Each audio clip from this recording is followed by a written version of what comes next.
I want to start off. Well, welcome back, John, and we now have a guest. We have Mr. York himself. First real episode back. Yeah, real episode. So you and I met at Bev's long time ago, right? Even before I was doing videos. Just always good vibes between us. Yep. And I had no idea who you were and what you did and what you were doing, because you're still on the rise and constantly climbing up and more energy than I could even comprehend sometimes. Appreciate that, thank you. So And from Nick, that's saying something. yeah, for real, man. It's nice to have somebody that emits so much positivity on a daily basis. Appreciate and it's that. not fake, because that's just how you are as a person. You're just constantly 120, 150. All the time, man. All the So time. for the people that don't know who Josh York is, who's Josh York? So I'm the founder and CEO of GYMGUYZ. We are the fastest growing fitness brand right now in the world. I started this out of 2008 in my parents' dining room with a laptop and a vision. I like to call that vision our guarantee. There's no ifs, ands, or buts. We will be the number one fitness brand in the world in the next 15 to 20 years. And I always say the chances of that not happening, you got a higher probability of seeing elephants fly. In the matter of, starting in 08, we started franchising in 14. In a matter of 5 years, we have 250 locations. We're in 31 states. We're in 3 countries. We're about to enter into our 4th country. And yes, Nick and I connected. I saw a video you put out, and I was like, man, this guy's got some serious talent.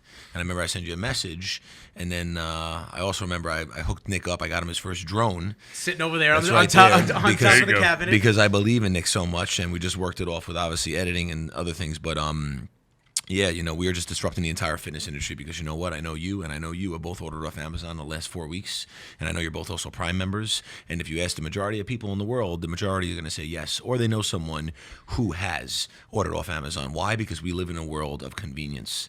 I said this in 2008. I'm saying it now, and we're going to continue disrupting the industry. And the reason is, at the end of the day, your business needs to be Amazon-proof. If it's not Amazon-proof, you're going to die. It's very simple. You will definitely 100% die. The great thing about our business model is human interaction is never going anywhere. Robots can't replace what we do. And the van, when it comes up to your house, which I'm going to explain in a second, we call it the accountability van. So pretty much what we do is we come fully loaded with all the necessary equipment, 365 pieces to be exact. We like to break it down, one for each day of the year. And we provide our 3 C's, which are the core competencies of our business. And that's convenient, customized, and creative workouts. And we service clients anywhere. Home, office, pool, park, place of worship, hospital, senior homes. You want to work out in the closet? We can make it happen. We literally bring the workout to you. And, we're in the business of fitness, but really we're in the business of changing people's lives. So obviously it wasn't always like that for you, because I know the backstory, but a lot of people don't know the backstory. It wasn't always sunshine and on the up and up for the business. It's still not all sunshine. There's No, of course. Entrepreneurship, and if that's something that we can convey to a lot of people listening, it's that I tell people all the time, my business, up and down, feast and famine sometimes, and you have to be able to roll with the punches, change with the times, and kind of evolve and adapt, I usually kind of say. So when you had the idea for GYMGUYZ, what kind of brought it about for you? Like what kind of mentality were you in, state were you in, and what brought it about? Mm-hmm. So the fact of the matter is, I didn't know what I wanted to do, right? Everyone tells you you're supposed to go to school. I have my thoughts on that.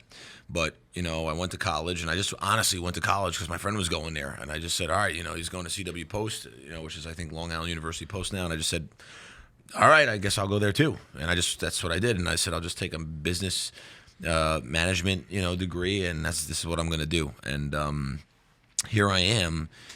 And the challenge for me always was like, I'm sitting in school with a professor that's teaching me. And what I used to always think was, how much money's in this guy's bank account? Or her, or whoever it is. And I used to always think that. Because I'm like, I'm going to be very successful no matter what. But like, what really hit me was one day, I remember leaving a class, and I saw one of my professors driving away in his car. It was like a beat-up old BMW, and he had literally rope tied around the door to hold the doors together. Shit. And I'll never forget that day when I left, and I said to myself, this guy's teaching a class that I'm taking, and he's trying to explain to me how to be successful. See, look, I'm not going to say school's a bad thing, but the thing is, the real education, the way I look at education, look, if you got to be a doctor or a lawyer, yes, a special accountant, you have to go to school. I get it. Okay, but if you're going to be an entrepreneur or if you're looking to really do something special, I really think you should work for free. So you're not in debt. Work for free for someone who's done it. You want to be the next Jeff Bezos, you work for him for free. I have 6 people right now working for me for free who've literally just reached out to me, and they're going to prove themselves, and one already, I'm offering him a job. He's going to be making 6 figures a year just for the fact that he's been working for me for almost 2 years now for free and proved value. But the point is you would get so much value, and that other person would benefit and get value by working for that person for free, because you're going to learn stuff you're never going to learn, because school taught me absolutely nothing. It teaches you good social skills, be able to make friends and hang out and have a good time. But I was never one to party. I've never done a drug in my life. I don't drink. I don't smoke. I've never done anything. I'm always the guy who's in bed early, make sure, I get up early, get my workout, and that's What time's your workout? Every day I'm in the gym, 4:15. I'm up at 3:45 every day, like clockwork, no matter what. No time matter to go to bed. Depends, 10:30, 11. It depends. It really depends. Sometimes I try early, He's a fucking but machine, man. Yeah. You gotta see when he gets up every day, sauna, posts, everything. yeah, ice bath, 37 I was gonna degrees. say, what are you doing right after your workout? Ice bath every day. Every single day I take an ice bath, no matter what. Every single day. Even when I have the flu. I had the flu, I still jump in an ice bath no matter what, But here I am, I'm in school, and see, the problem is in the fitness world, being a trainer is not scalable. Okay, just like being a doctor is very similar in the same way, because if you're a doctor and you're a trainer, you're exactly the same. A doctor without patients is unemployed, and a trainer without clients is unemployed. And I used to always say to myself, because I love training people, but I can't be doing this the rest of my life. I need to be making money when I'm sleeping. And I always said to myself, how great would it be if I got a van and stocked it with all the necessary equipment, and just literally, and how that came about was, I left school, got a 9-to-5 working for a boss, and that's the worst thing you could do, is work for a boss. You never want to work for a boss. Leaders will always create other leaders, and you should always think here first and here second. And when you think with your heart first and not your head, you're going to make a lot better decisions, and you're going to be basing everything on EI, which I'm a very big believer on, and that's called emotional intelligence. And when you base everything around emotional intelligence, okay, you really learn how to really do great things. Because I know people, and I'm very good with people, and it's a very, very important thing to be very successful. So I'm now working in this corporate environment for a boss, which everyone in the whole office is miserable. There's more negative people in there you could possibly imagine.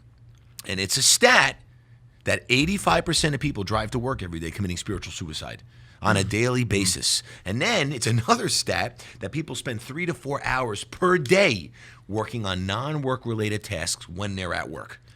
So I said, look, I take negative signs and I slice them right down the center, all right? I make them a positive. I said, I got to get out of this place. I'll go back into fitness. I'll figure things out, right? There's no such thing as no in my vocabulary. Every no is always going to get me closer to a yes. So one client came in late, and keep in mind, I was probably one of the most successful trainers around. I was making some serious money as a trainer, very successful. And I left all of it to take a job for $40,000 a year. Left it all because I thought that's what I was supposed to do. So I had to build up all my clients again. Yeah. And then one of my clients came in late one day and said, Josh, I wish you can come to my house. I just don't have any equipment. And I said, holy smokes. This is like one of those ideas where it's like, why didn't I think of this? Light bulb. I'm going to professionalize this model, franchise it, and I'm going to give people the opportunity to be able to run their own business and be in business for themselves, but not by themselves. And here we are today, disrupting the entire fitness industry. We just got an article published like 3 weeks ago by Inc. We are it was the top 10 list, and we're the number 1 in the fitness space, but top 10 fastest growing franchises in America. And we were number 5. And we're getting closer to number 1, but that comes with patience. You got to be patient. You got to be patient, and you got to be willing to understand, the real true 5 rules of success are this, okay? Number 1 is you got to define your goal, right? That goal has to be defined, and that's very important. Number 2 is you are going to encounter every single possible painful thing that could possibly ever happen to you, ever. When I tell you problems, you have no idea what I mean when I say problems. And then after you have those problems, you're going to have to figure out, okay, how do I solve these problems? Once you solve them, you're going to define them, which is the 4th step, to figure out how they're not going to happen again, because a loss is a good thing. But you have to look at a loss as a lesson. And when you learn that lesson, you get better and you sharpen your tools, as I like to say, whoa, right? Sound effects are very important. And then the 5th thing is you do it. You just freaking do it. And you just don't complain. And you just get after it. And you just never stop. And you just stay focused. See, the problem is people like to jump like crickets. And that's a very bad thing to do. If you're good at something, focus on that and be good. Be the best at it. Don't do 700 different things. When you scale and grow and you build a team and you have an infrastructure and you have lots of employees, then you could do that. but you got to be good at that, and you got to perfect that craft. And look, I've been doing this 12 years, and honestly, I'm just getting started. Just getting warmed up. Just getting started. But at the end of the day, everything is about patience and time. Nothing happens overnight. Nothing. It takes time. Yeah, I have to remind myself that a lot, because although I've come so far in such a short amount of time for myself, I have to also remember that I'm only a few years in, and there's still so much to learn, not only on the video side, the editing side, but the business side of things, because this is me doing everything. Paperwork, invoicing, dealing with clients, dealing with the actual shoots themselves. So patience is something that is super important, that I think is a huge conveying point for a lot of people and things, because instant gratification world, that's what we're in. You put a post up, you get a like, and you feel good that you got a like on something. So here's the problem. There's a lot of things wrong with social media, okay? Now, I get these messages all the time, and I'm not on social media that long, maybe about a year, if that. And, I can grow your page. I don't want that. I actually literally hired a company to help me, and I ended up getting fake followers. Literally 2 weeks later, I deleted all of them. I literally deleted like 3,000-4,000 of them. I don't care about that. Let me tell you social media, all right? I like making money, just like everyone else wants to make money and be successful. But I really also love making a difference, and that's what we do. But I'll give you a perfect example. I reached out to someone on social media, and I'm not going to mention his name, but very successful in the social media world, like a lot of followers. Told him I wanted to possibly do business with him. Now, keep in mind, we have over 250 locations, and we have roughly a little over 100,000 customers now, okay? And over 600 employees throughout the system. I wanted to do a deal with him, okay? And he's like, yeah, I'll get back to you. This could have been like what we're doing now with this company, this other company I went with. You're talking big money on a monthly basis. This person portrays himself as he's this big-time business person, but never even got back to me.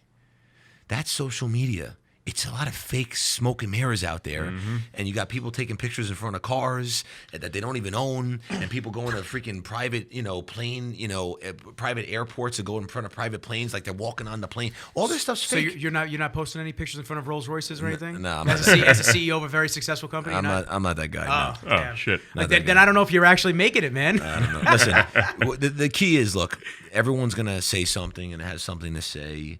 The most important thing is you can never also compare yourself to someone else's path, because everyone's journey is going to be very different. Someone could do it in 10 years. Someone could take 20 years, okay? And that's why I implore everyone to read the book Shoe Dog. It's my favorite story. It's a story of Nike. Oh, I was hoping you were going to touch on this. And you wait until this is a great one. Yeah. And it's a really, really, really, really, really, really special book.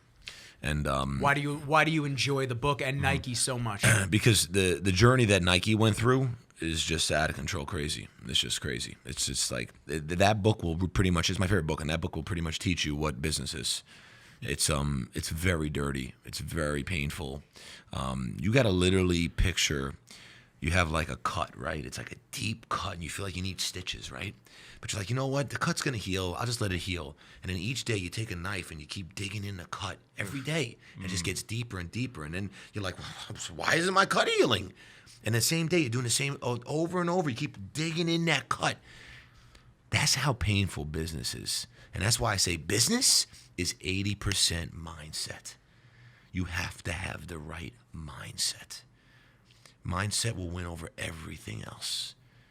That's a fact. And I do a lot of things that people are not going to do, because I'm going to allow myself to have things that people are not going to have. And I don't care what anyone thinks. I truly believe I'm one of the baddest people in this world. That's what I believe. I believe I'm the baddest person out there. I believe that. Am I? I have no idea. No, I'm sure, if I got like into an argument with Chuck Liddell, he'd probably knock me out cold. But I believe that, and you should believe the same thing, because it's all about where you put yourself in the perspective. And I always like to say you need to create yourself an alter ego, literally, of someone who you want to be, and then you eventually become that person. But you have to be obsessed with it.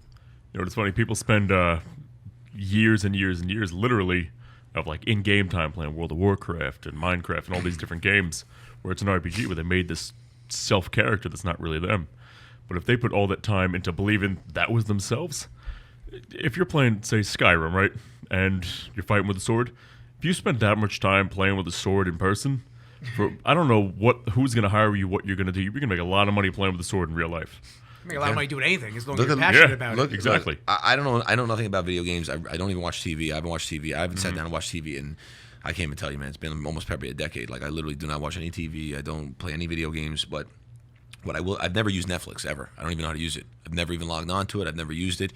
But what I will tell you is one thing. You know, I saw recently in some article, some young kid just won some EA Games Sports or whatever. He won $1 million or some crazy. Yeah. Playing games. His passion. Yeah. You just got to figure out what your passion is, become obsessed with it, and figure out how you can make money doing it. That's it. But it's got to be scalable. A lot of people come up with businesses that are not scalable. It's got to be scalable. It's got to fix a problem. It's got to be a solution to something, and it's got to be able to help. And when you put that all together, you can create success. But you got to be willing to believe it. Look, when I started this, I said one thing. This is what I'm going to do the rest of my life. There's no plan B. There's never a plan B. No matter getting how. a side job, nothing. If something falls through, your mindset is 120% on you. Listen, I would cut off a body limb with a chainsaw right now. That's how confident I am in where I'm going. That's a fact. That's a fact. And you don't even know half the things I've been through and pain I've sacrificed and what I've had to do to get to where we are today. Okay, like imagine, and this is true, this happened. I was literally sitting in a casino one night. I had taken out from my life savings X amount of dollars, and I had to hit it twice, and I was going to actually put it on red. Red's our color. I was going to put it on red to make payroll on a Monday. No joke. And I started thinking about it, and I was like, this is a really bad idea. I literally drove to Atlantic City, and I'm sitting in that casino, and I'm like, should I do it? Should I not do it? My God. And I'm like sitting there, and each time I was like, all right, red, and it would hit black. And then I do it, all right, maybe I'll go black, and it would hit red. And then I was like, let me just do it. And I was like, no. Anything's possible. So what I did was I literally went through all of our clients, called them all, and I couldn't take any credit cards. I needed to actually pick up checks because I needed the money to be in the bank for that Monday for payroll to hit. I ended up raising, I only needed $22,000, like roughly $22,000. I ended up raising $46,000 over a weekend because I made it my freaking job to do that. You have to become so freaking obsessed. I can't even explain it. But your obsessions can become your possessions, but you have to literally believe it. You got to put yourself there. You got to visualize it. You got to see it. You got to just do it over and over and over and over and over again and never stop. That's it. So I want to ask you something because it's one of my favorite stories. Now, I have the luxury of doing a lot of videos with you, and it's awesome when I get to link up with Josh because I always feel supercharged when I walk out of one of his fucking keynotes, and I'm just like, I'm ready to go get it on my shit. Yeah, I'm just sitting here taking it all in right now. John's like, ready to go right. get all of the clients. He's going to start signing people up in my building. But can you touch on National Swiss Cheese Day? Yeah, so I have a holiday on August 1st, and it's called National Swiss Cheese Day, and I created this holiday back in 2007. And what I do is every August 1st, I get a half a pound of Swiss cheese. I don't even eat the cheese. No matter where I am, even if I'm traveling, I pick up a half pound of Swiss cheese and I just keep it with me. And I FaceTime a very special person now. Now, back in 2007, obviously I was always training, and I was training a very successful billionaire. Not a millionaire, a billionaire. To this day, I've never seen anything like it, and I'm going to reinvent it one day, but he had literally an aquarium for his shower. So he had a huge rain shower in the center and literally an aquarium. And roughly, it was $50,000 a month to clean the thing. Sharks, like everything, like crazy, like Big boy aquarium. like literally, like you're at an aquarium and you're shower. It was the coolest thing you've ever seen in your life. And he had like some special, like ceramic, metallic backing to the tank that it would just look so cool. Anyway, I really admired him. This guy was self-made. He was in the garment business, and I told him about what I wanted to do, and he's like, Josh, the business is like Swiss cheese. It's got too many holes in it. You're never going to succeed.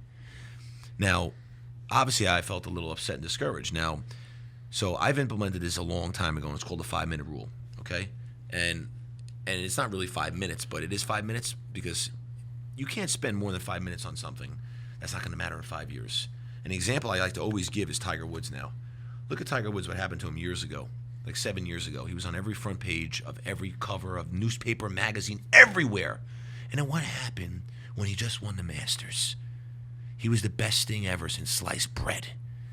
That's how the world works.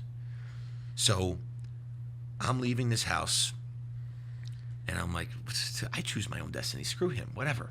Let it go. 7 years later, I'm on the front page of the New York Times business section. An article says disrupting the fitness industry. He sees it, calls me, and now all of a sudden he's like, "Oh, I believed in you," and I'm Best like, friends. and I'm like, "Bobby, what are you talking about?" He's throwing crazy money at me. He wants to invest in the business, this and that. And now every August 1st, I FaceTime him, and sometimes he picks up, sometimes he doesn't. If he doesn't, I send him a video, and I just say thank you for inspiring me, and I appreciate it. So, listen, people are going to say whatever they want to say. But, at the end of the day, when I started this, I'll never forget how many people said, "Why are you doing that? That's so stupid. They should be coming to you. That's the dumbest thing ever. You should be opening up a brick and mortar." Yeah, brick and mortar's dying. Sorry. Brick and mortar's dying, and it's going to continue to die. And a lot of gyms are going to die. I'm not saying all of them are. The ones who are smart will stay alive. Look, you mark my words. If Bed Bath Beyond right now does not figure out a new way to create, because think about Bed Bath. Is there anything in Bed Bath that you can't order on Amazon? Nope. They should be having folding classes for pregnant women, for people who are getting married. They should be creating an experience that you have to go there to do. Toys R Us could have survived, and I think now they're opening again. They're reopening, yeah. Are they? But Yeah, they're reopening in Jersey. I think it's the first one. if they're smart, what they will do is have, like, what's that arcade game everyone loves, the video game, Fortnite. Fortnite, yeah. Fortnite parties, get little kids in there with slime, and create an experience. That will make them survive. Look, Blockbuster, say hello to Netflix. If you don't evolve, you die. It's very simple. And although we're the first to do this and the first to create this category, there's people now trying to copy us and come out. That's okay, but you still got to evolve or you'll die. Yeah. And that's pretty much Swiss cheese day. And, look, it's... Every time I hear that story, man, it gets me. Every time. Because I love it because even for me, it's and I'm sure you can attest to this because you said it hurt to hear that at first. To hear somebody talk about your business model, your idea, your baby. Someone you admire hurts. and love and respect and you want to be like that person tells you that. That's not cool. Yeah, it hurts. Listen, you can do whatever you want. Don't listen to anyone. You just do whatever you want. You got to believe it. You just got to do it. The problem is 75% of people just never, ever complete it. They never cross the finish line because they give up before the miracle happens. Tomorrow, everything could change for both of you. You don't know what could happen. You could open up a door, and next thing you know, it could be the greatest thing. You don't know what the hell could happen. Look, and I'm not saying this at all. I'm just being real with you. Look, I'm very busy. I love you, and that's why I'm here. And I appreciate right? it. Yeah. Okay. For you're an up-and-coming podcast. I know this is going to be a big deal, and I want to provide great content to you and give you a freaking high energy of an interview, and I'm going to help blast this out on my own channel to help you grow.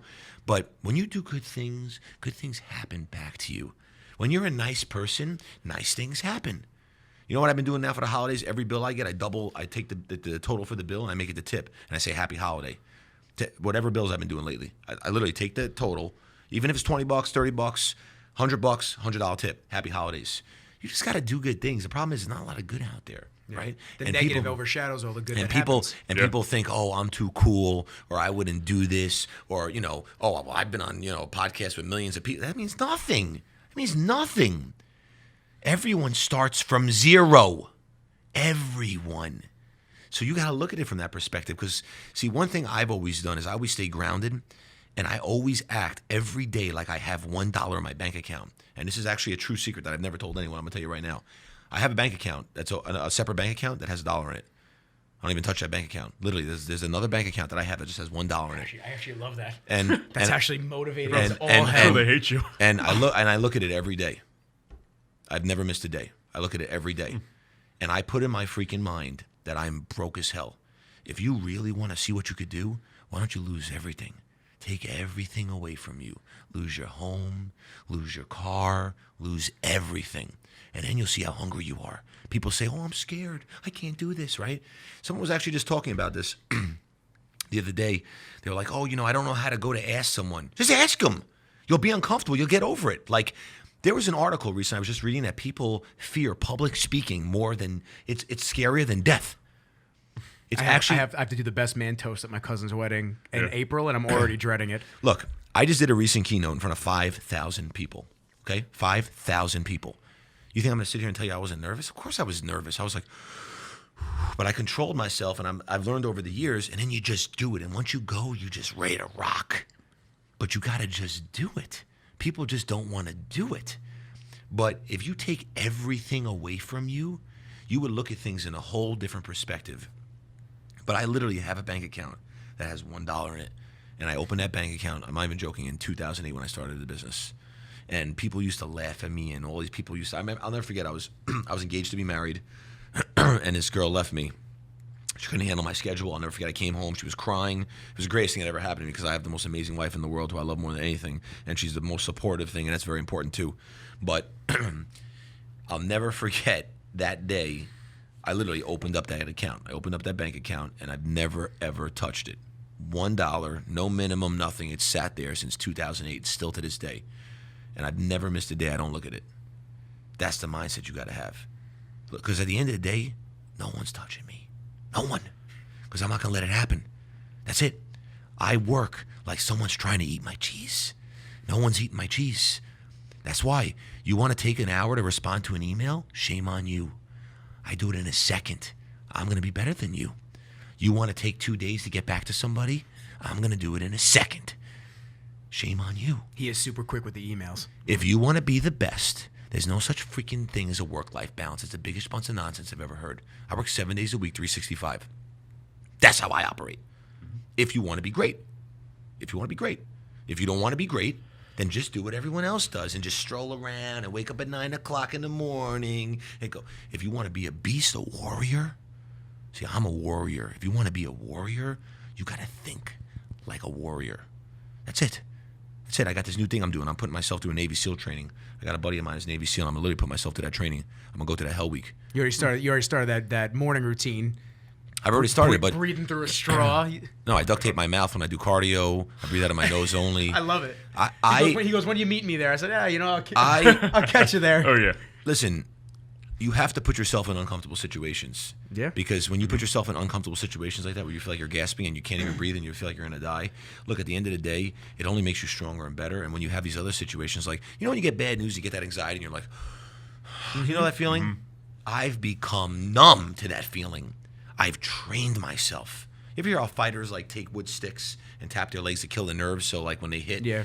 Like the fighters that kick each other. in the shins. But you know how long? You know how long that takes to develop that, to be able to do that. It's the same thing. It's a while. Same thing. Same concept. I love it. Oh, yeah, every time, man. It's just, I feel energized. I want, and I'm sorry, John, if you have something that you want to ask Josh or talk to him about. I'm good. I'm because like I said, I'm around Josh enough where I know some of the stories that he may not touch on. I want to hear about your Firestone spree. Oh, yeah. He just goes, oh, yeah. It's great because you want to talk about somebody who not only is going to get what he wants, no matter what it takes, and is a go-getter and thinks revolutionary, right? You don't think outside the box. How do you think? Like there's no box. See? So, tell me about the Firestones. So, all right. So we'll go back to the shoe dog story, yeah, this is the most recent one, right? Yeah, and I'm obsessed with Phil Knight. Love Phil Knight. And one day I was in my office and I said to myself, man, what do I got to do to meet Phil Knight? Seems almost like an impossibility, right? Phil Knight's too much of a celebrity. He's backed by a veil of corporate protection, and he's worth $39 billion. And he's 83. Seems like an impossibility, right? Yeah. Yeah. Mm-hmm. So I was like, you know what I'm going to do? I'm going to go out and I'm going to get a box, right? And in that box, I placed a heartfelt letter, a 2030 canvas of Phil Knight in his younger years, a hardcover copy of Shoe Dog, and a Firestone. Yes. I ship more people tires than you could possibly imagine. And tires have gotten me into more doors than you could possibly imagine. And the message I put on the tire is my drive and intensity will leave tread marks all over your floor. We need to connect.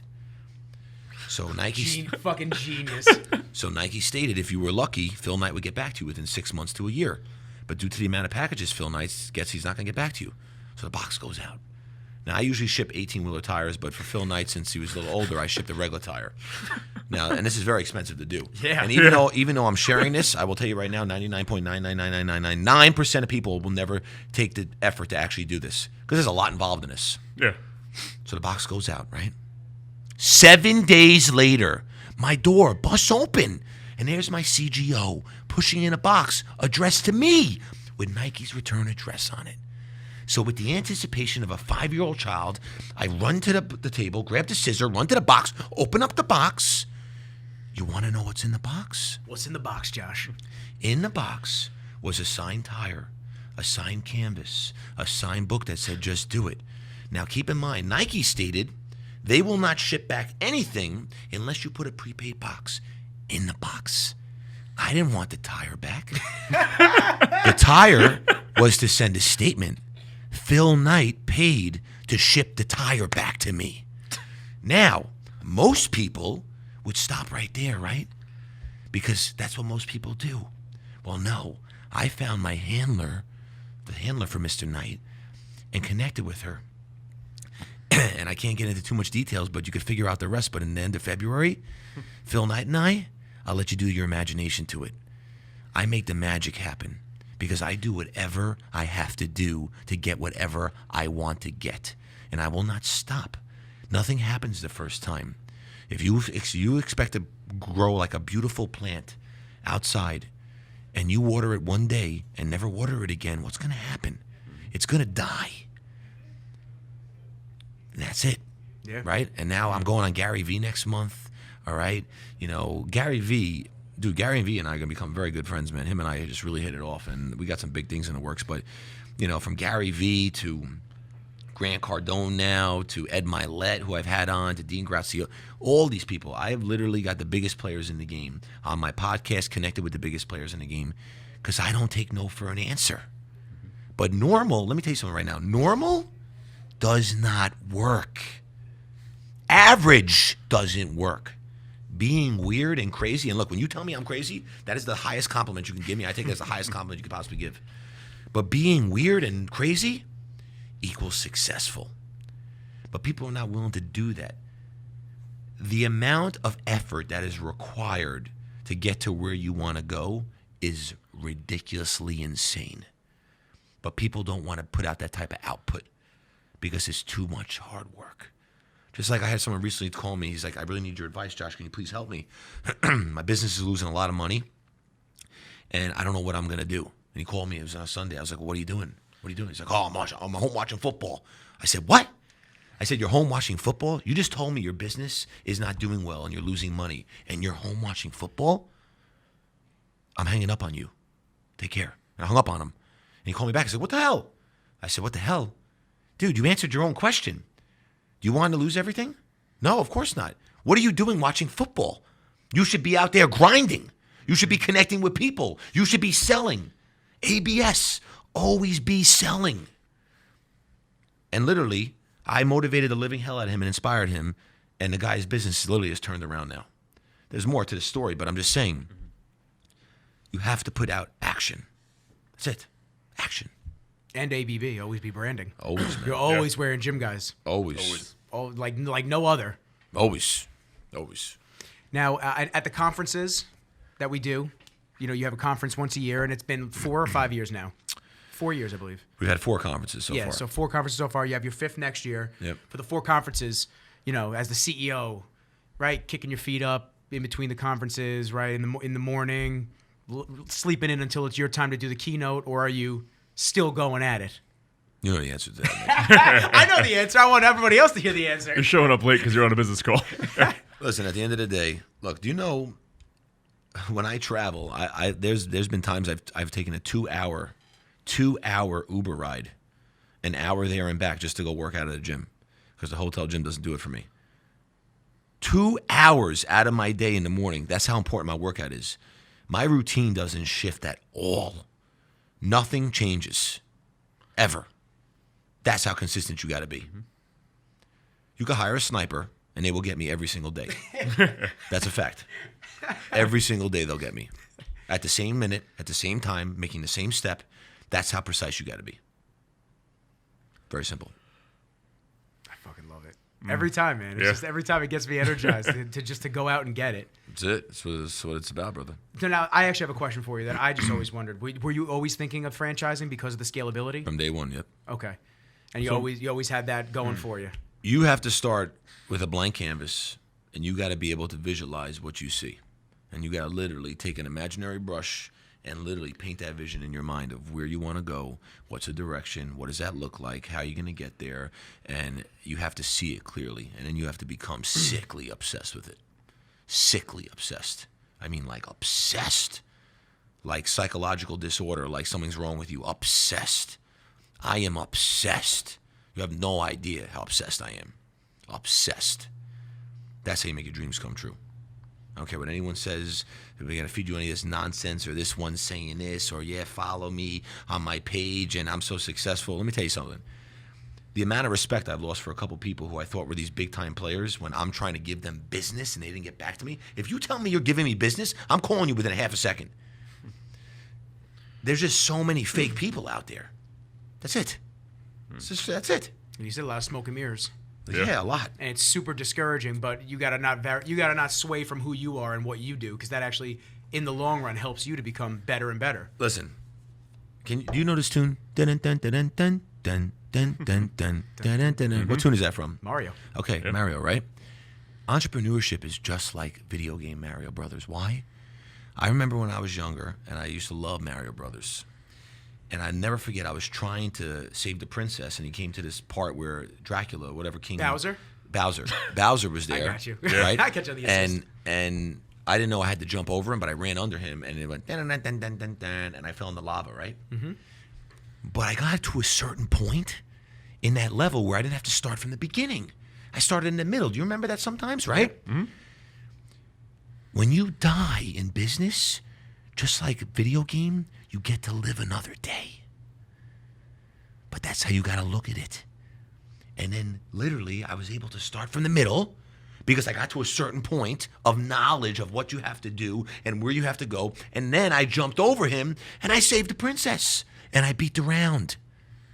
You always could live to see another day, but you got to look at it like that.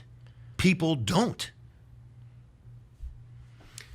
I want to touch on one more thing with you, because I know you're a busy man. You got a lot of stuff to get to today, and we're super appreciative that you took the time. And I know we've been talking like you wanted to jump in. Listen, at my pleasure. This is gonna be the best episode you're gonna ever do in your history on a podcast. I'm just telling. I'm not saying cockiness. I'm just telling you this right now. Well, no, what about what you come on next time? Well, that was gonna be pretty good too. Next time when he builds a space shuttle and he's training people in space. We will be the first franchise on Mars, by the way. I actually already have somebody in the office that says that. I'm not even joking with you. I'm being dead serious. Sure. Every time he looks at me, he goes, I'm dead serious. I go, Josh, I never doubt you. When you say something, you're gonna fucking do it. But see, when I came here today, I don't look at numbers. I don't look at where it is. I don't look at that. I just know that this is going to be the greatest podcast and the most informational and the best content you've ever gotten, and it's going to stay like that forever. Psyched. And at the end of the day, again, you just got to do nice things, man, and be good. And you do Nick's done a lot of nice things for me, and vice versa. And I'm gonna always do a lot of nice things for you. And look, I look at it like I freaking helped Nick in the beginning because you didn't have the money, and I got that drone for you. But like I saw talent, like I'm very good at seeing talent. And look at what you're doing now. You put out the greatest videos ever. Your videos are freaking fantastic. Appreciate you. And your editing skills are amazing, and you have talent. You have very good talent. We're gonna scale it up just like you. I'm gonna keep it going. That's it. I'm gonna keep listening to this episode on repeat every morning. That's it. This is gonna be my new alarm clock. Josh yelling. There you go. I'm gonna be in bed for an hour. There you go. No, I won't be. It'll be like the whole episode zipped down. So on top of obviously building a great business, continually being a fantastic leader, especially with all the people that are under you and work with you, the biggest thing that GYMGUYZ does on the other side is saving people and helping people 100%. and saving lives for not to even be too dramatic or sound too dramatic. Is there any stories that I've heard, but I want that you want other people to hear of some amazing successes? Listen, I'd be here way too long telling you all the stories, but like one that sticks out, and it's really a special one because she still calls me every month. Is this one woman I used to work with, and it would have been the best PR story, but she never wanted to like put herself out there. I met this woman. She was 414 pounds. She was drinking 17 Slurpees a day. She was trying to get bariatric surgery. It was too heavy. They couldn't do it. And she's worked with so many personal trainers and never done a thing for her. And I'll never forget the day I went to her. I had this new body analysis machine. It tells your fat, your skeletal muscle, your visceral fat, very high-tech machine. And I didn't look at it prior, and I didn't know that there was a weight limit, max on it. So she stepped on it. Obviously, it said error, started breaking down, crying. And I told her, I was like, I promise you, I'm going to help you. I promise you, I'm going to change your freaking life. Tell me what your goals are. If you had the perfect vision, what's your goal? She's like, man, I just want to lose all this weight, get married, and I want to live in Florida. I love Florida. I said, we're going to make that happen. So talk about consistency. I called her every single day. Every single day I was checking with her multiple times a day. I put so much effort into it, and I was training with her literally 4 or 5 times a week. She relocated to Florida. She's married. She has children. She calls me once a month, sometimes leaves me messages. Literally, I'm getting goosebumps, crying. Like, you changed my freaking life. I love you more than anything in the world. You're the most special person. And I can't tell you, it gets me emotional when I sometimes hear it. And she's 167 pounds. And she never even got surgery. And she might have to now because her skin from like all the excess. But the point is that we're not in the fitness business. We're in the people business. We help people. We make a difference, you know. I heard a story the other day, and this is like the most disgusting thing ever. Like, someone was getting picked on, you know. This is one of my franchise owners. This young boy was getting picked on for like years. And all he wanted to do was make the football team. And we actually helped him and made it. And now he's become like a very popular kid in school. And his mother literally like hysterically crying to like one of my franchise owners about like, I don't even know what I can do to thank you. Like, you've helped my family, you've helped my son, you built his confidence. And that's special, right? That's what we do. But it's a very rewarding feeling. It's great to make a living, right? But it's really great to make a difference. I love that. Yep. And I think that's the perfect way. I mean, unless John has something else. Yeah, no, I mean, you nailed it. I'm just sitting here fucking absorbing information this entire time. Yeah. I'm kind of speechless. Everything that's coming at you, it's awesome hearing it because I hear, like I said, I hear it every time I'm with you. I hear a lot of the stories and a lot of the motivating tendencies that you have, which you have so many. That it's always nice to be able to have not only recorded form of it to play to hundreds, thousands, hundreds of thousands, however many people get to hear this, because I know you made impacts on us. I know other people are going to have the impact made on them. So appreciate that. Thank you. I'm going to have John kick this outro off. John? So, thank you everybody for tuning in this week's episode of The Voice. And Rizzles, joined by the OG, Josh. What's your last name, Josh? York. Hey, let's go. There he is. Thank you, guys. Peace.